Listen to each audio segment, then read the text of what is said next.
অস্ত্রের পেছনে নয়, মানুষের জীবনমান উন্নয়নে অর্থ ব্যয় করতে বিশ্ব সম্প্রদায়ের প্রতি আহ্বান জানিয়েছেন প্রধানমন্ত্রী শেখ হাসিনা। সকালে রাজধানীতে আন্তর্জাতিক জাতিসংঘ শান্তিরক্ষী দিবসের অনুষ্ঠানে কথা বলেন তিনি। যুদ্ধ না করে আলোচনার মাধ্যমে সমস্যা সমাধানের পথ খুঁজতে বিশ্ব নেতাদের তাগিদ দেন সরকার প্রধান।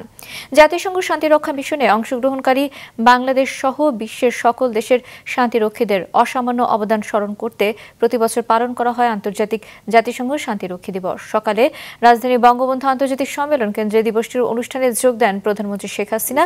আহত ৩ জন শান্তিরক্ষীকে সম্মাননা তুলে দেন তিনি। বাংলাদেশের শান্তিরক্ষীরা প্রশংসার সঙ্গে দায়িত্ব পালন করছে উল্লেখ করে প্রধানমন্ত্রী বলেন, বিশ্বে শান্তি প্রতিষ্ঠায় বাংলাদেশ এখন রোল মডেল।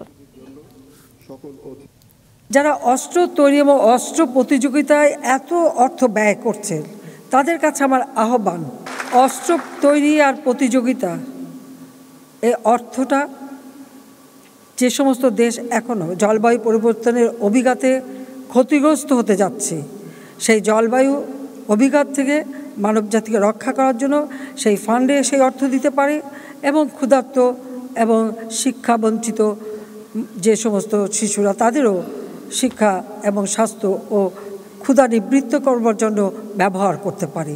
সেই আহ্বানটাই আজকে আমি সকলকে জানিয়ে যাচ্ছি।